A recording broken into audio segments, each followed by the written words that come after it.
There's no single change more important in the long-term system than recognizing the power of a medical home model and shifting to an incentivized system where you actually encourage the doctor and the patient to have a relationship. And by the way, this can also be incentivized for the patient.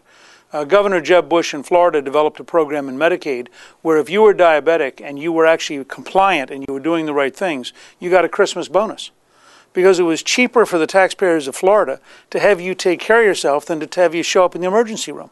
So there are steps you want to take, but it's also, let's be clear, you can do everything right on the wellness front, and you can get an infectious disease, you can be in a car wreck, you can have something happen genetically that nobody really knew about. I mean, it can be a cancer, it can be a variety of things. So your wellness is a start, but it's not an end. You still have to have a first-class doctor who's paying attention, who knows the current state of best practices, who knows the current best diagnostics, and who's able to say to you, you know, we better check this out because it doesn't feel right.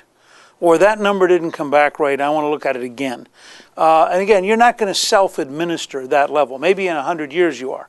But we don't today have the kind of expert systems and the kind of knowledge that's going to substitute for a trained professional who's had experience and who's looked at hundreds of people and is bringing both knowledge and intuition to bear in diagnosing your current situation.